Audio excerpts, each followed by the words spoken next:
Here, lions are a living nightmare. This is a hunting ground for lions that have decided to make their quarry human beings.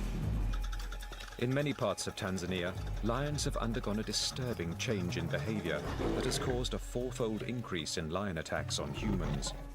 Once a lion discovers that it can kill people, it's going to continue killing people until it's killed. Since 1990, over 600 people have been eaten by lions. There's a general fear among these communities that these lions may strike anywhere and at any point in time.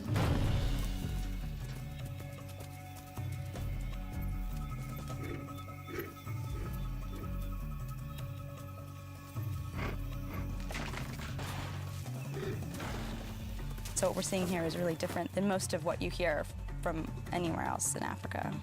We're talking about lions that get on a roof and dig people out. We're talking about lions that dig through a wall.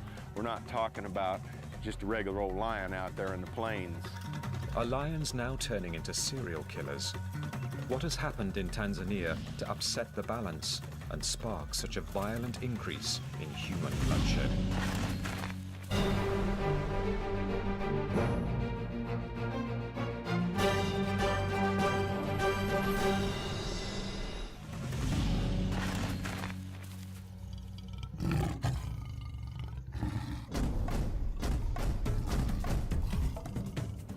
Tanzania, East Africa, the epicenter of an ongoing crisis. A country where lions are switching their sights to focus on humans as fair game.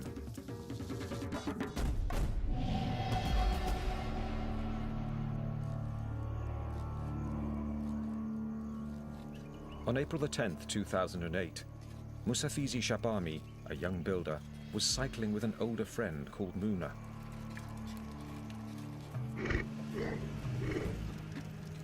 They were near home, but so too was a 140-kilogram male lion running at full speed. The lion, it just came out from behind us and started chasing us.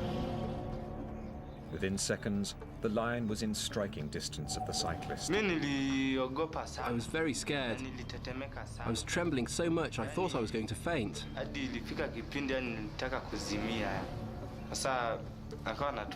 was chasing us and roaring.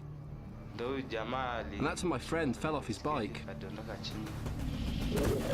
The lion leapt on Muna's back and dragged him to the edge of the highway.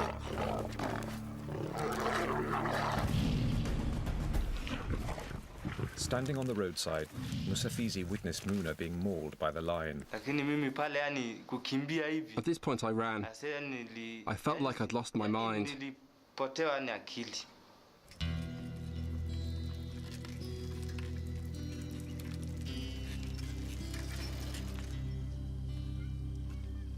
Kimu is the wife of the deceased. She faces a tough future, supporting a family of 6 children. For me, he just said goodbye going to work. I couldn't believe it at all. We were sharing and contributing, but now I'm struggling on my own.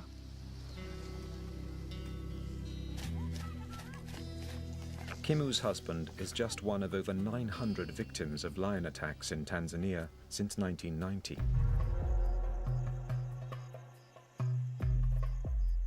The situation is desperate. Thousands of rural Tanzanians have left their villages abandoned, terrorized not by single rogue lions, but by prides of lions hunting as a team to stalk and kill humans. We're not talking about just regular old lions. We're talking about lions that walk into a village and kill people. We're talking about lions that get on a roof and dig people out. We're talking about lions that dig through a wall. We're not talking about just a regular old lion out there in the plains. The cause of this bizarre behavioral change is a mystery, particularly as these outbreaks of man-eating lion attacks are not isolated to one region of Tanzania. They've occurred throughout the country, from Lindi in the south to Rufiji, and now further north in the district of Singida, where 20 people have been killed by lions in the past 12 months.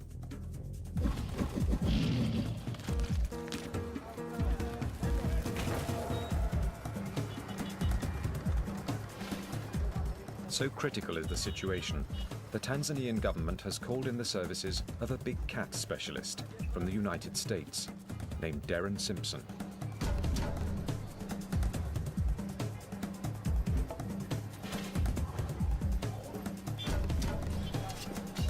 Simpson is a lion conservationist and tracker with a wealth of experience in human-lion conflicts.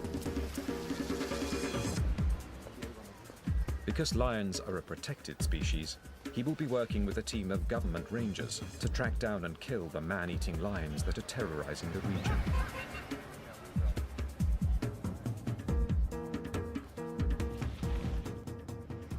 This is not the first time Simpson has hunted lions in Tanzania. I've been here twice before. They've had everything from people being jerked down, 2 male lions jerked down 2 young men right in front of a police station one night, killed them right in front of the policeman. The lions were shot and went off and died, but so did the 2 young men. So as much as I love these big cats, and you're talking to a guy that's dedicated his life to capturing these animals for conservation. This is what I do. This is something that has to be dealt with. This is their reality, and so I'm here to help them deal with it. Working alongside Simpson is a team of 6 rangers, heavily armed with semi-automatics and shotguns, led by Wildlife Division official Dennis Ikanda, seen here in the camouflaged jacket. Ikanda is a human-lion conflict specialist and a veteran lion tracker.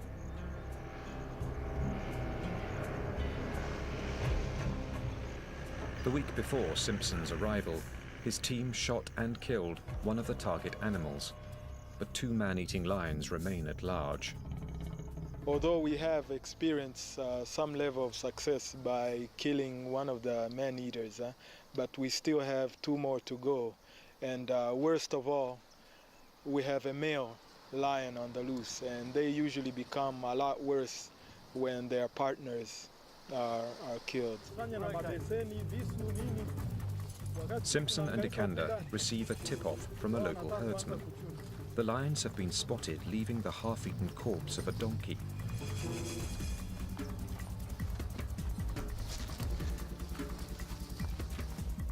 The hunters will use this dead donkey to lure the lions into foot snares.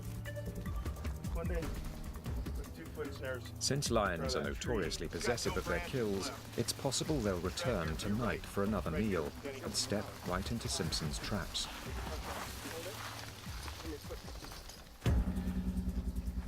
Should a lion place a paw on one of these cushions, the pressure will fire a trigger, tightening a noose of wire around the lion's leg.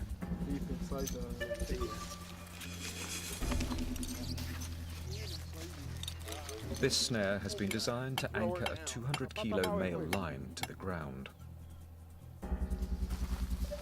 Lions have strong instincts to protect their kill. The hunters remain prepared. At any moment, the 2 man-eating lions that have been terrorizing the Singida region could attack them in a bid to reclaim their kill.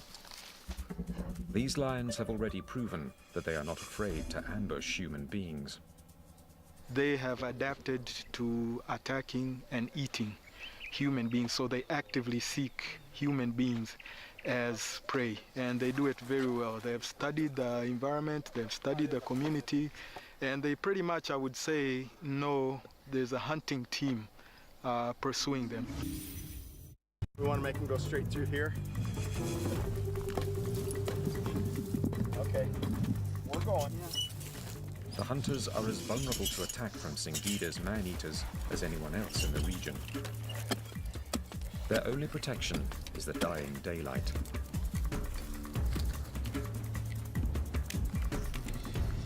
Once the sun goes down, the balance of power will shift to favor the lions, and the team will be open to an ambush from Africa's largest predator. Lions can grow up to 3 meters long, and males can weigh over 200 kilograms.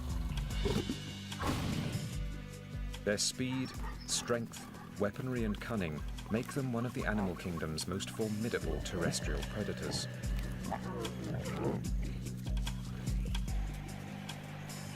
But in Tanzania, prides of lions are adding humans to their diet of zebra, impala, and wildebeest, a radical and a disturbing change in lion behavior. In the Singida region, one pride of man-eaters is going to extraordinary lengths to catch its new prey. They've learned there are easy targets along the main highway, the last place you'd expect to see lions. In the past year alone, at least 20 people have been killed by lions on or near this roadside.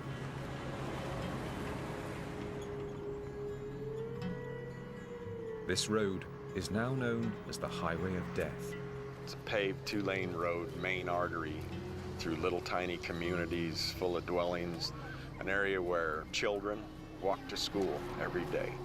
It's basically the village sidewalk. Women carrying loads on their heads to supply their homes, groceries, water. Pretty benign area, you would think. This is a hunting ground for lions that have decided to make their quarry human beings. They're using the bush areas that are alongside the road as an ambush area. What, in essence, that we're into here is a human-wildlife conflict, and it feels like a war zone. This is extreme aggression by these animals. Less than a mile from the highway, and with the light fading, the team finally finishes setting its lion traps. Yeah. Okay, that's gotta do. It's gonna have to do. Just before leaving, Simpson makes hyena calls, hoping to trick the lions into defending their kill from scavenging hyenas.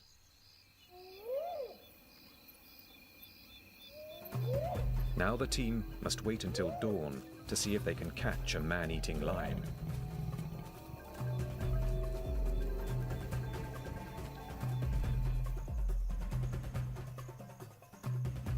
Tanzania is home to more than 1/3 of the world's lion population. Over the millennia, these super predators have lived on the plains, honing their deadly hunting skills.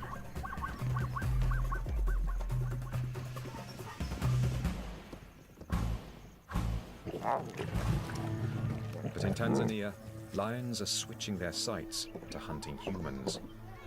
In a radical change to their natural behavior, whole prides of hungry lions are now stalking humans in search of an easy meal.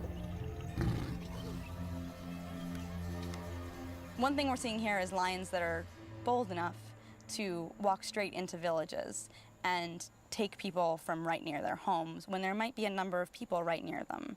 And this is not a normal behavior. This is not something that normal lions will do. This is an indication that these lions have learned that people are prey, and they're actually preying on humans like they'd prey on any other animals. Hadas Kushnir, a human-lion conflict expert, has been researching man-eating lions for 4 years. Her studies suggest a startling change in lion behavior. Adult lions may now be teaching their young techniques and tactics for hunting humans. There's a common misconception that most of the lions that cause these attacks are old or sick, and that's actually not something that we found to be true here in southern Tanzania. Sometimes we find young lions, healthy lions, taking part in it. So we think that they are teaching their young. And once they view us as any prey type, they're going to eat us just like they'd eat a gazelle. Kushnir is working in the Rufiji region to determine the reasons behind the dramatic increase in man-eating attacks here.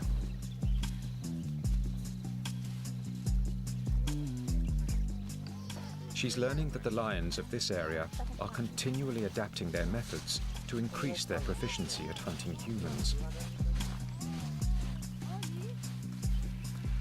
You can't underestimate the intelligence of these animals when it comes to hunting prey.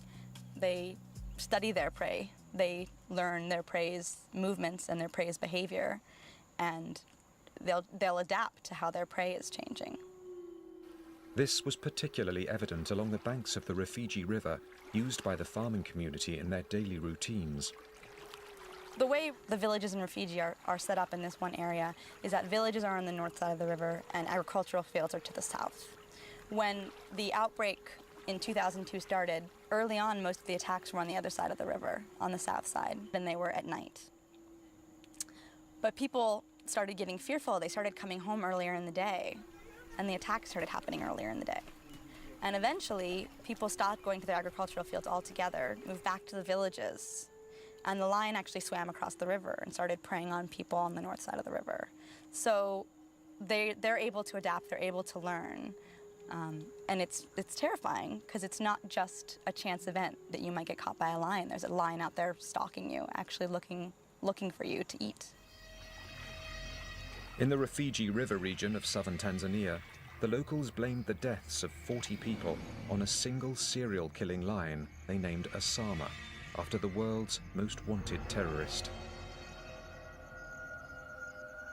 But Kushnir believes that groups of lions are responsible for the bloodshed. Generally, it's going to be a small group of individuals. There'll be males and females. But what happens towards the end of an outbreak is, through the hunting of lions, they've killed all the other lions. At the end, there's one man standing. The cases we know of, a lot of times it tends to be one male lion. The male lion might be injured already, and towards the end can wreak a lot of havoc. Osama was eventually killed by a team of government hunters in April 2004. A sign on the outskirts of Kilimani village marks the spot where the lion's corpse is buried.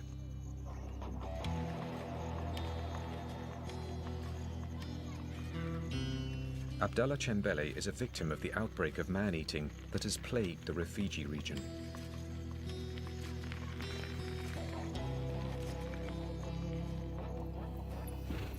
During the night in March 2003, a lion, possibly Osama, broke through a wall in his family's house, dragged his mother out into a nearby field, and ate her.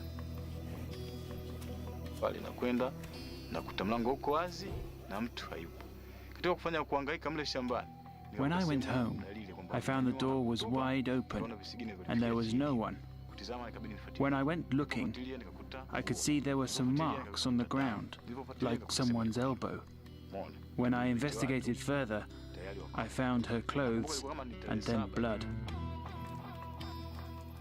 The horror of living in the presence of man-eaters is so bad, many locals refuse to believe normal lions are the cause of the bloodshed.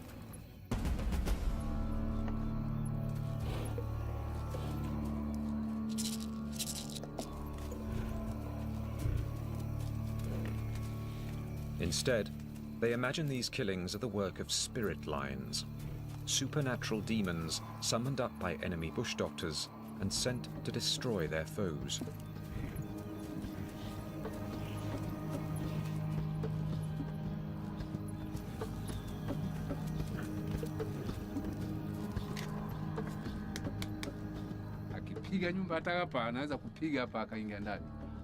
These lions can just knock down the door and get in and take you out. Someone sent them to come here and kill people. These are no ordinary lions.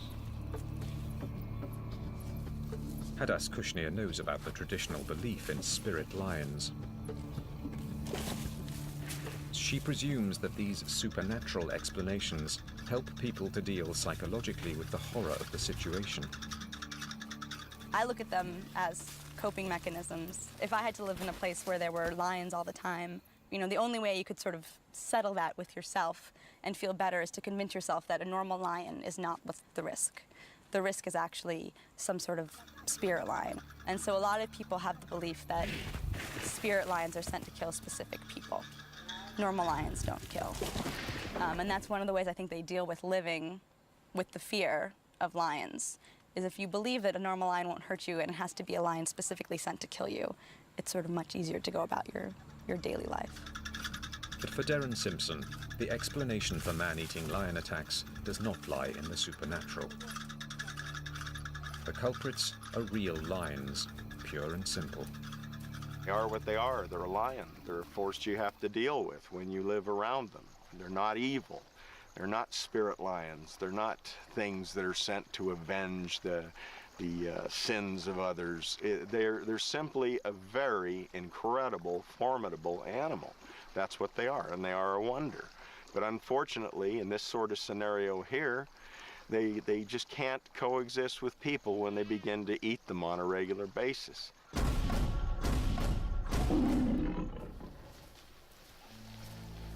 The hunt for two man-eating lions that have been terrorizing the Singida region of Tanzania continues.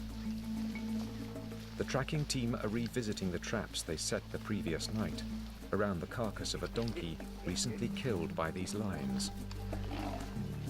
The sound of a big cat up ahead in the bush seems to suggest their efforts have been rewarded. Leopard? No lion? No lion, leopard. Big male.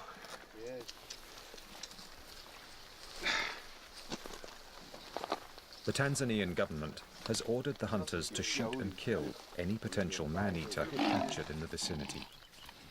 Are we gonna kill him? I guess.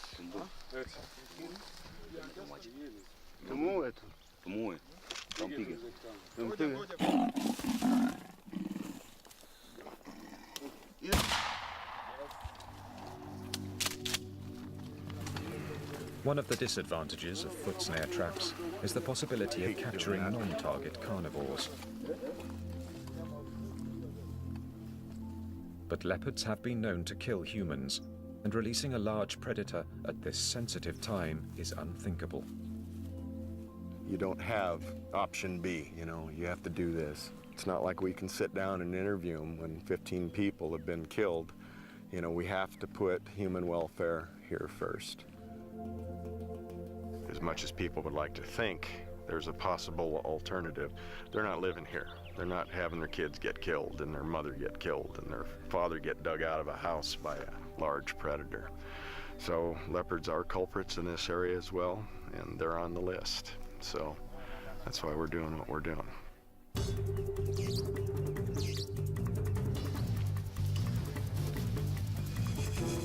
The lion hunters are not giving up. There's enough donkey carcass left to set up another trap. Simpson lays his foot snares once more in the hope that tonight he'll have better luck and will succeed at catching the man-eaters.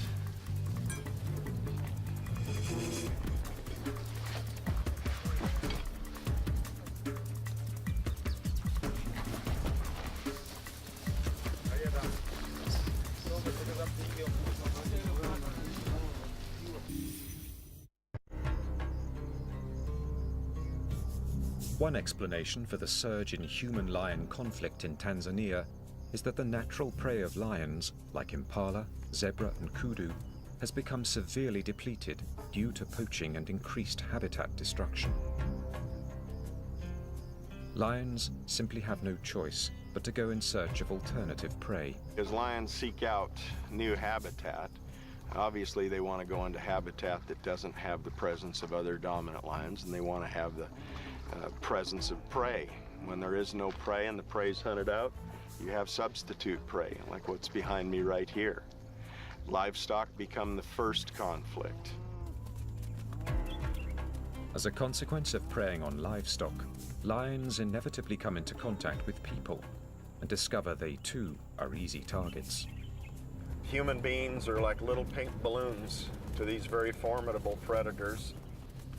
Herds like this usually will mean that there are herders. Then if people present themselves time after time after time, as you see here, where you have small children walking to school in lion habitat, you have women going to this watering hole every day to gather water with small children, all by themselves, a smart creature like a lion begins to figure out the easy opportunity.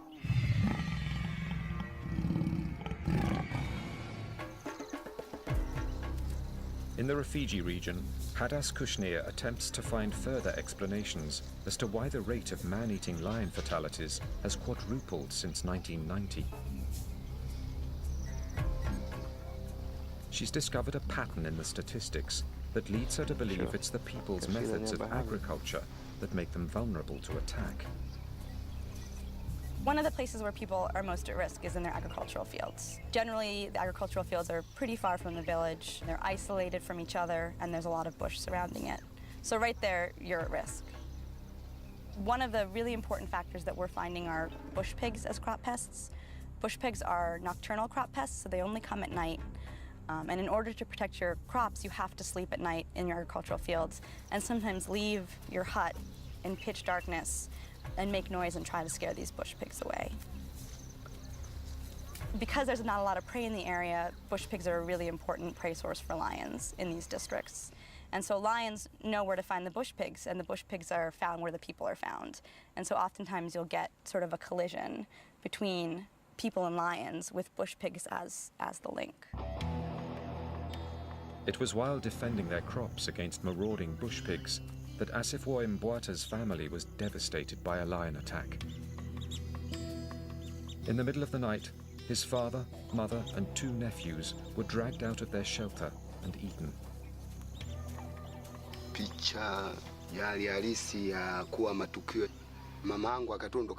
The exact picture of what happened. The lion, he took my mother first and ate her there, up to the waist, and killed my father and put him aside, and took the children.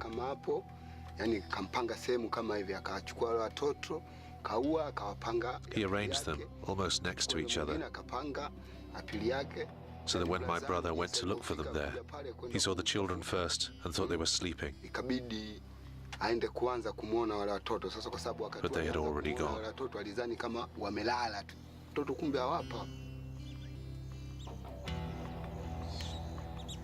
Despite this tragedy, Asifo and his remaining relatives continue to sleep in the fields, guarding their crops from bush pigs.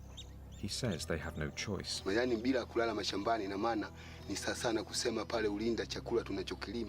If we don't sleep in the fields, then all the labor we engage in will be for nothing, because our food will be eaten by animals like pigs or monkeys.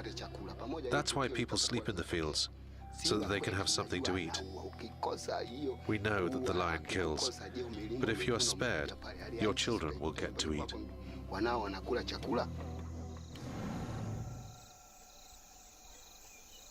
Many villagers sleep in temporary makeshift shelters called dungus that provide little protection against lions.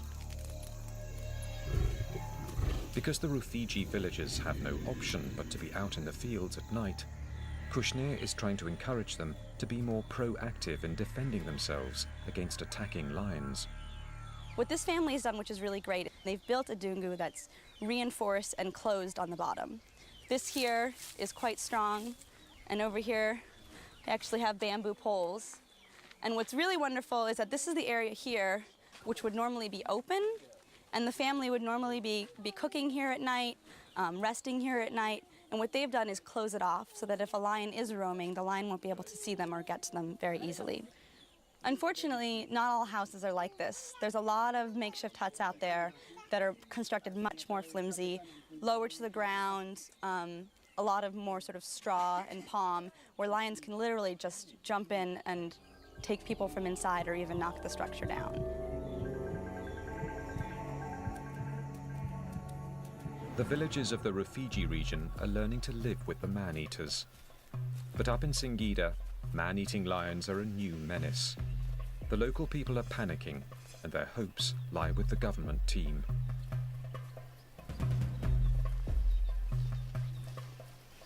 The hunters return to the baited traps and find they failed to catch their target. I'm gonna let him go, you guys. Okay, watch out now. I need everybody to stand over there.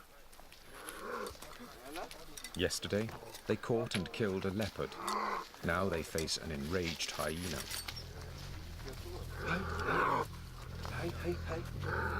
Although this animal is capable of inflicting a lethal bite, it doesn't pose a threat to the local community. The hunters will attempt to release the animal.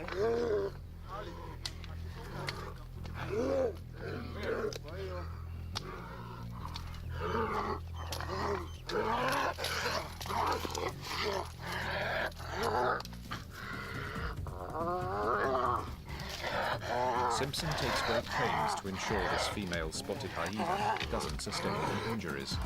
it will return to the wild unharmed. Loose, loose, everybody back.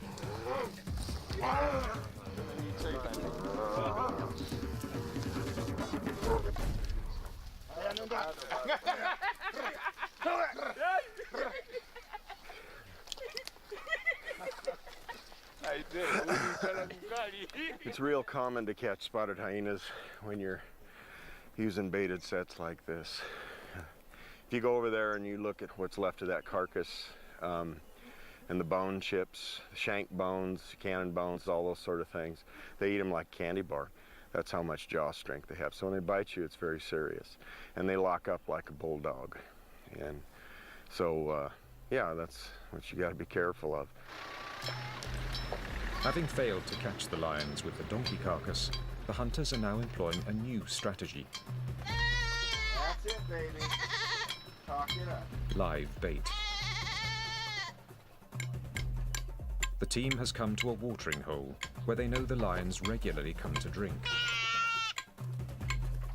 Come on, okay. The plan is to put 2 goats in a protective cage to prevent them from being harmed and lay snares all around its perimeter. The hope is that the lions will be drawn to the commotion of bleating goats and walk straight into Simpson's trap.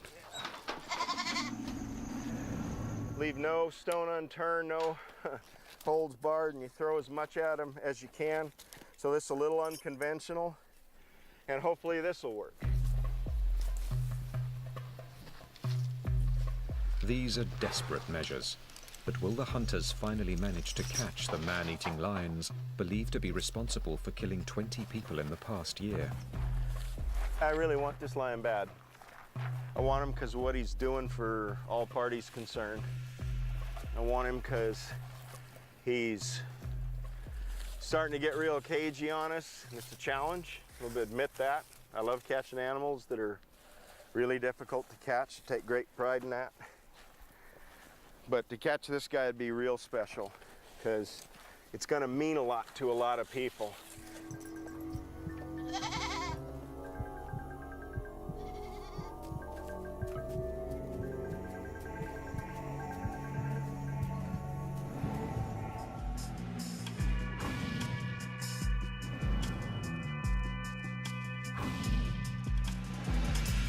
Tanzania is home to 1/3 of the world's rapidly diminishing lion population. It's estimated there may be fewer than 15,000 lions left in its national parks and unprotected areas. Throughout Africa, these majestic cats are vulnerable to the loss of their prey, the threat of encroaching agriculture, and the retaliation of humans for the death of their livestock. The government faces a no-win situation. On the one hand, they want to conserve these animals because they are a multi-million-dollar source of revenue from tourism and organized hunting. On the other, by encouraging their conservation, Tanzanians are made more prone to attack. Part of the reason that we're experiencing an increase in these number of attacks is the positive outcome of lion conservation in Tanzania. Numbers seem to have increased, and excess individuals from core populations are now spilling into buffer zones that extend into village areas, and then human-lion encounters have increased over the years. In southern Tanzania, the Selous Game Reserve is the second largest protected region in Africa, covering an area of 50,000 square kilometers. It's one of the most important strongholds of game animals in the country, and consequently, a hotspot for lions. There may be as many as 4,500 lions living in the reserve.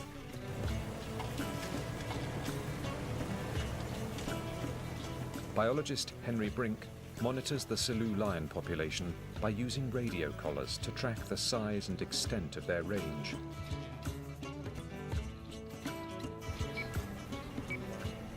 Currently we follow some 114 different individuals, covering some 800 square kilometers. which is sort of 14 lions per 100 square kilometers, which is very good lion density. In the eyes of conservationists, the Selous lions are a success story. But there's a problem. The human population is increasing, and it's coming closer and closer to the boundary of Selous. The Selous boundary, in large parts of it, is just boundary markers. What's a marker to a lion? It goes where it wants.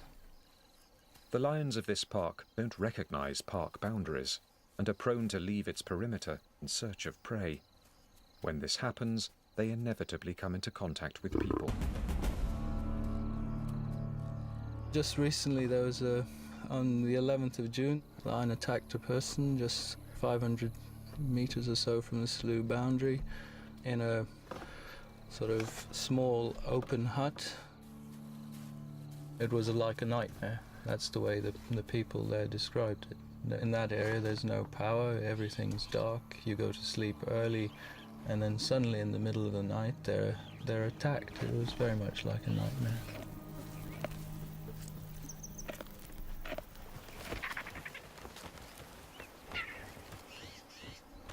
But perhaps these attacks are not as unpredictable as once thought. One of the behavior patterns observed by scientists such as Brink is that lion attacks on humans increase during the rainy season.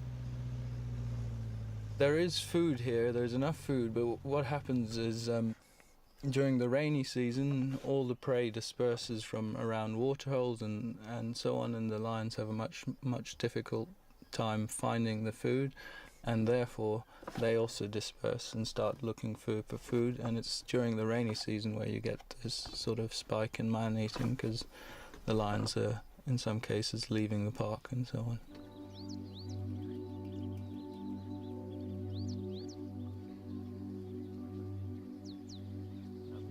The suggestion that changes in the weather can trigger man-eating outbreaks is supported by other research. After 4 years of studying man-eating across Tanzania, Hadas Kushnir is also convinced that rainfall patterns are a central factor in the recent rise of man-eating prides.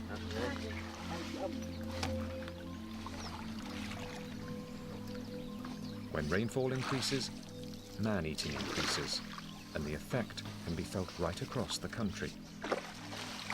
It seems like too much of a coincidence that you have 3 outbreaks happening starting in the same year. There was 1 here in Rufiji and 2 in Lindi with 2 separate groups of lions. So the scale is pretty enormous. Here in Rufiji, the numbers we have are about 52 people being killed, but down in Lindi the numbers are much higher, upwards of 85 or 90 during that 2-3 years time period. Kushnir's theory is that the ultimate cause of these simultaneous man-eating outbreaks could lie well beyond the shores of Tanzania. There's a large number of attacks in 1999, and we have anecdotal evidence that there was a lot of flooding that year. There was a El Nino in 97, 98 that caused a lot of flooding in the region. The wildlife patterns were different than usual, and that's why the attacks were higher. El Nino is a worldwide weather phenomenon that results in supersized flooding across East Africa. The floods force the game animals to seek higher ground, with the result that some prides of lions find themselves marooned with a limited supply of food. It's at this point that they are forced to go in search of human prey. From what people told us, it sounded like if you get a lot of rain, you have animals in places where you wouldn't normally have animals, or you're missing animals in areas where you would normally have animals. So potentially the lion prey wasn't where the lions were. And so lions were then more desperate, more hungry, and turned towards people. Many scientists predict that global warming will likely increase the severity and frequency of flooding events. If the connection between flooding and the rise in outbreaks of man-eating lion attacks is proven to be true, the future looks bleak. A future that will undoubtedly see an increase in human-lion conflict.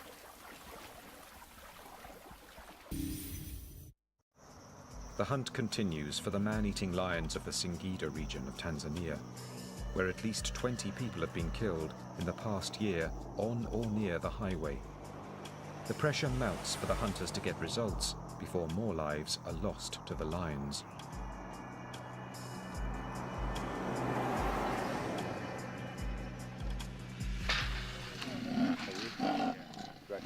Simpson and the hunters have returned to inspect their traps, and once again their efforts have been foiled.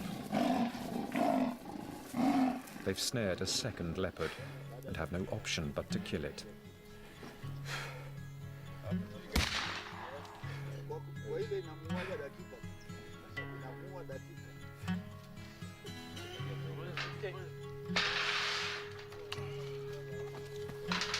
Once a lion, as well as other carnivores, begin eating humans, they will not stop. And in fact, this has led to Tanzania's wildlife policy that any large carnivore that attacks a human being, the only solution is to eradicate it. As you see, it's a beautiful animal, young, still young in its prime age, but it's a problem. I mean, it's a human-wildlife conflict issue. This is the stark reality of 21st century Africa, where conflict between people and large predators is rapidly increasing. Those on the front line of the human-lion conflict believe that the best short-term solution is to continue deploying hunter forces to target these animals aggressively. Without expert teams like this, local communities will deal with the killers in their own way, a path that ends in disaster for all the wildlife.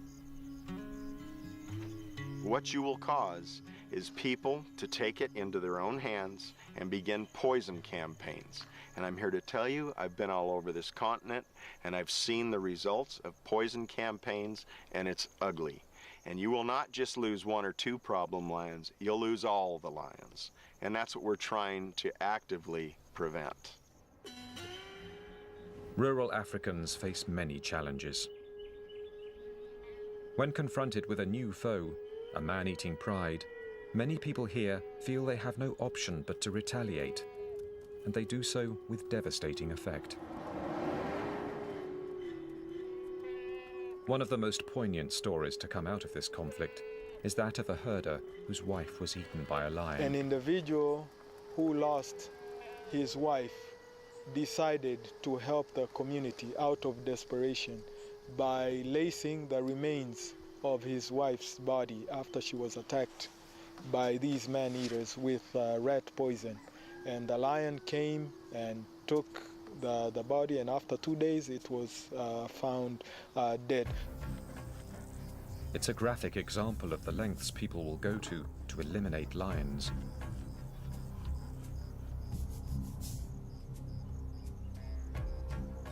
This conflict is devastating for both humans and lions. Lions once roamed the whole of Africa, but human retaliation against the man-eaters, the increase in agriculture, hunting, and the loss of natural prey have steadily eliminated the continent's lion population. In the last 30 years, Africa's lion population has almost halved, from 75,000 to less than 40,000. It's very much not good for lions. When there's an outbreak, often they'll kill all the lions in the area indiscriminately. Any lion they see will be killed, even if the lion's not responsible for the attack. And what eventually could happen is that lion populations are limited only to protected areas. And in most cases, protected areas aren't large enough to sustain viable populations for generations to come. So it's definitely a risk. And it's a risk for carnivores around the world. Retaliation because of conflict is one of the major reasons for carnivore population decline in Africa, in Europe, in North America, everywhere.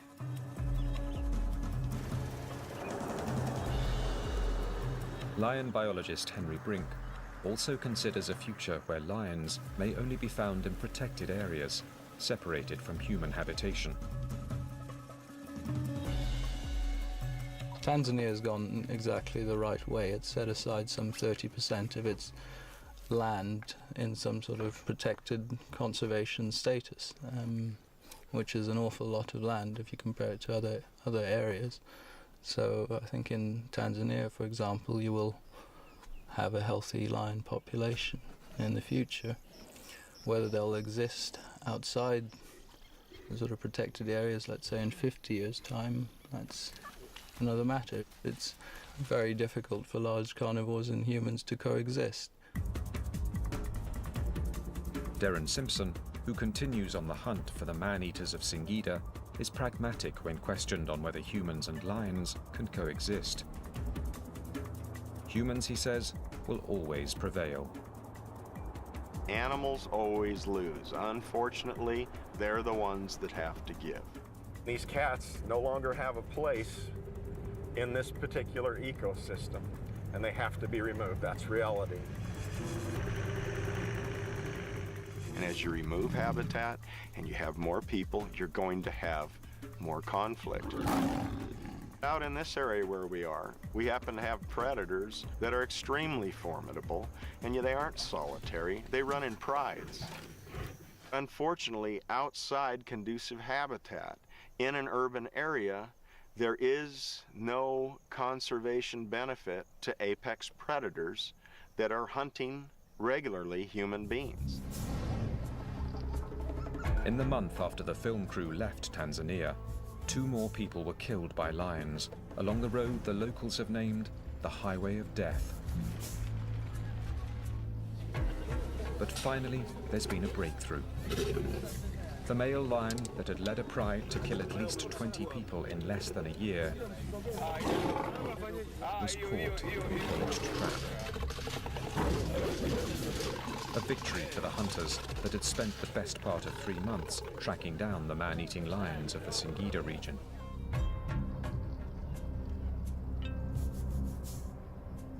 But there's still one lion at large, and the war, with no foreseeable end, continues.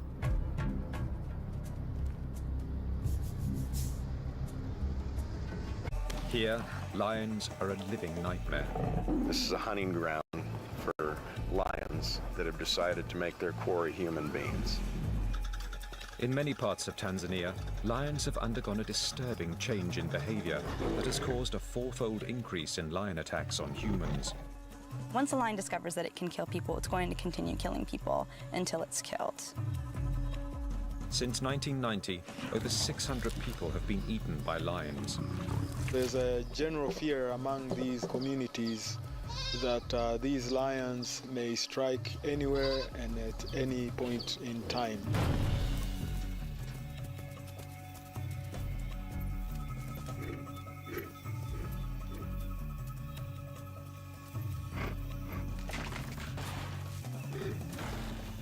So what we're seeing here is really different than most of what you hear from anywhere else. On April the 10th, 2008, Musafizi Shabami, a young builder, was cycling with an older friend called Muna.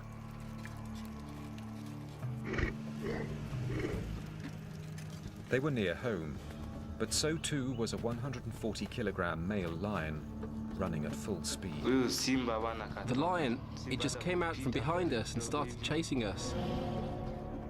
Within seconds, the lion was in striking distance of the cyclist. I was very scared. I was trembling so much I thought I was going to faint. He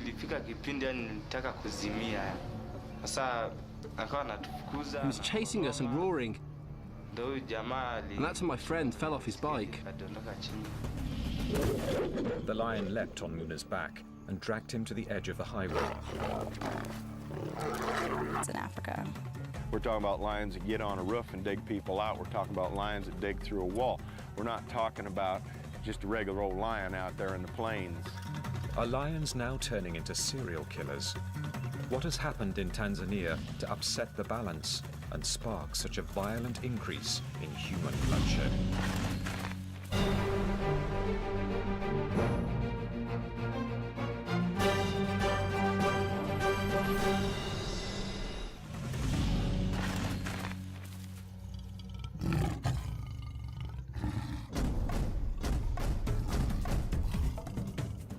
Tanzania, East Africa, the epicenter of an ongoing crisis. A country where lions are switching their sights to focus on humans as fair game.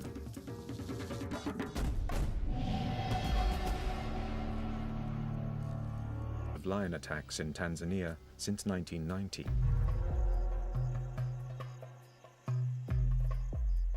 The situation is desperate. Thousands of rural Tanzanians have left their villages abandoned, terrorized not by single rogue lions, but by prides of lions, hunting as a team to stalk and kill humans. We're not talking about just regular old lions. We're talking about lions that walk into a village and kill people.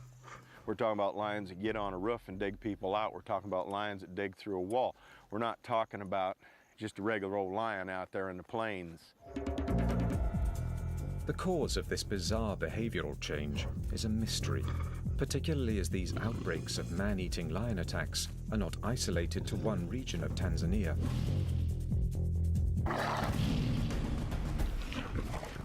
Standing on the roadside, Musafizi witnessed Muna being mauled by the lion. At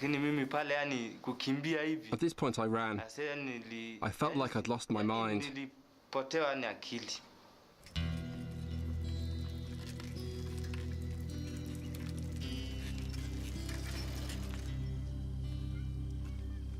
Kimu is the wife of the deceased. She faces a tough future, supporting a family of 6 children. For me, he just said goodbye going to work. I couldn't believe it at all. We were sharing and contributing, but now I'm struggling on my own.